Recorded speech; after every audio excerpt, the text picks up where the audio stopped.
Assalamualaikum warahmatullahi wabarakatuh. Perkenalkan, nama saya Iklima Natasha dari program Magister Kenotariatan dengan NPM 24064600605. Di sini saya akan menjelaskan sedikit mengenai hasil dari penelitian saya yang berjudul Keabsahan Pengikatan Jual Beli Saham tanpa disertai dengan adanya pengalihan hak atas saham berdasarkan putusan Mahkamah Agung nomor 2210K/PDT/2025.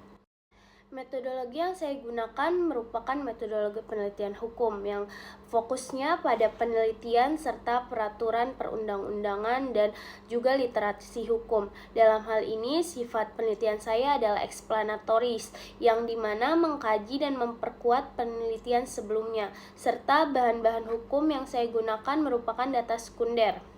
Keabsahan PPJB saham sempat diragukan keabsahannya karena tidak adanya keberalihan kepemilikan saham dari penjual kepada pembeli. Karena sebenarnya PPJB saham adalah perikatan obligatoir atau perikatan pendahuluan, yang dimana perikatan ini ada dan muncul ketika penjual dan pembeli sepakat untuk melakukan jual beli, namun tidak ada peralihan hak atas saham yang sah karena belum didaftarkannya hak atas saham itu ke dalam daftar. Nah, syarat sahnya dari suatu perjanjian adalah pasal 1320 KUH Perdata, yang dimana ada 4 syarat sahnya, yaitu sepakat, cakap, suatu hal tertentu, dan sebab yang halal. Ketika PPJB saham sudah memenuhi syarat sah tersebut, maka keabsahannya tidak perlu diragukan lagi meskipun tidak adanya peralihan hak atas. Tapi ternyata PPJB saham ini bisa menjadi celah hukum sehingga dapat menimbulkan penyelundupan hukum di dalamnya. Salah satunya adalah perjanjian nomine. Perjanjian nomine adalah perjanjian atas nama.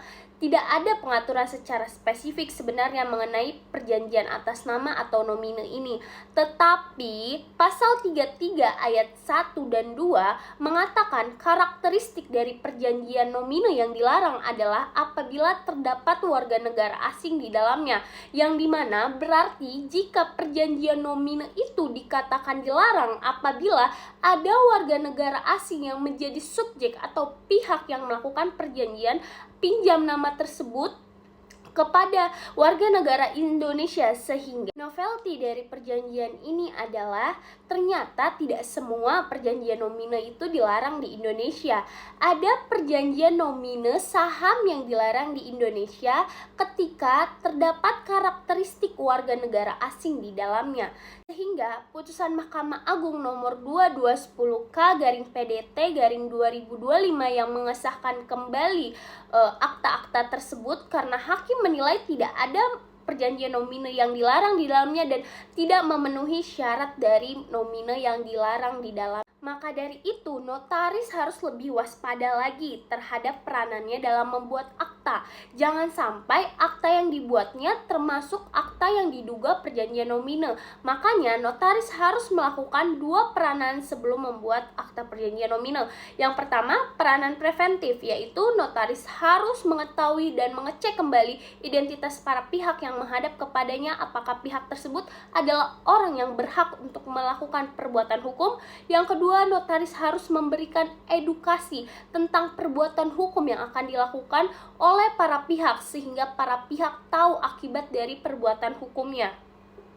Sekian yang bisa saya sampaikan mengenai hasil penelitian saya dari metodologi penelitian, rumusan masalah, hingga novelty dari penelitian saya, dan saya rangkum menjadi satu. Mohon maaf apabila ada kekurangan. Saya ucapkan terima kasih dan wassalamualaikum warahmatullahi wabarakatuh.